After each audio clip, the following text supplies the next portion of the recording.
Hello, this is Jacob Bolton, Associate Pastor here at Westminster Presbyterian Church in Alexandria, Virginia. Christ is risen. Christ is risen indeed. We proclaimed those ancient words just a few days ago on Easter Sunday, today, of course, being Easter Wednesday, the first Wednesday after we celebrate the resurrection. And I have a news story that I would like to share with all of you for my devotional this morning.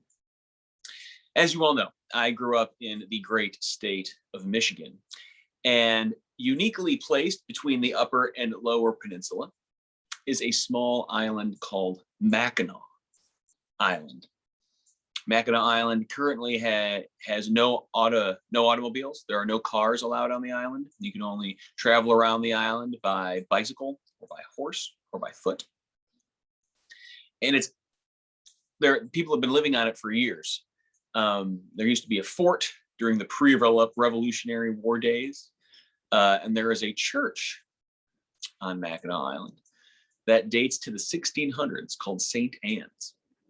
And St. Anne's Church on Mackinac Island is where the story for our devotional today takes place. You see, earlier this winter, during the pandemic, a squirrel got into St. Anne's Church one night. Imagine a squirrel getting into a small church and behaving the same way the squirrel acts in National Lampoon's Christmas Vacation. While that was funny, sadly, what happened to St. Anne's was not all that funny. The squirrel got in and chewed up a handful of the wall curtains. The squirrel actually knocked off the wall the crucifix. And so parishioners re-entered their church one morning to not only see a squirrel that had chased the squirrel out, but to see their cross behind the altar had fallen and that the body of Jesus Christ has been shattered, fractured into many pieces, chewed up, spat out. They were lost.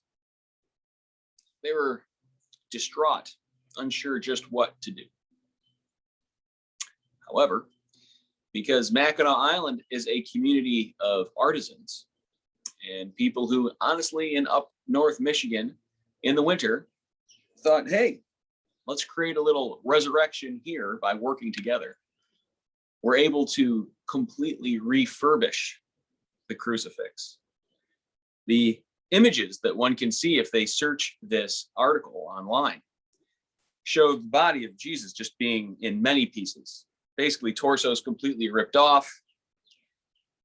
After they had replastered together and repainted the crucifix, Jesus' body was once again made new.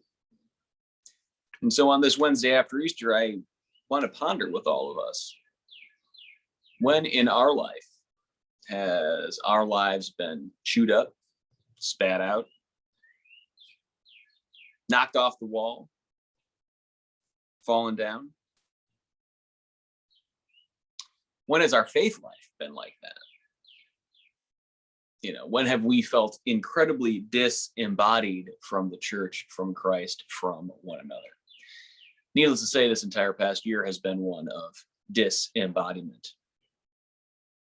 One where we have not all been together. One where we have felt scattered, almost as if our entire communal life had been up on the wall behind a communion altar, or behind a communion table, up on the wall next to a cross. And all of a sudden it fell down.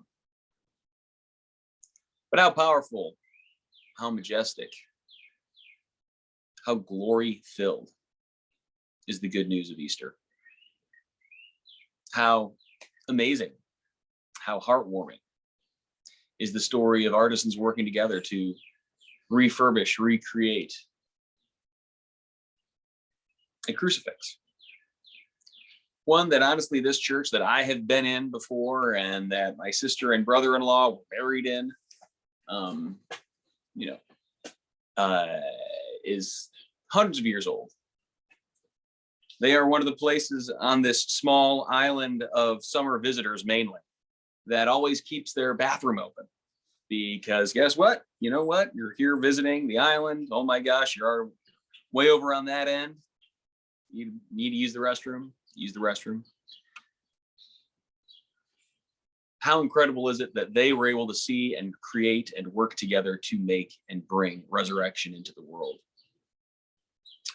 How glory filled, how glory laden, how hopeful is our life of faith this week. After seeing anew, after celebrating together, and after observing the promise of Easter and the good news of resurrection anew. And so, friends, may the spirit and the energy and the communal creativity of St. Anne's Church on Mackinac Island encourage us to bring forth resurrection in all that we do, throughout all that we say. As Pastor Larry said in his sermon on Easter Sunday, to continue to write the story of Christ's resurrection with our own very lives. Much love. Hold fast.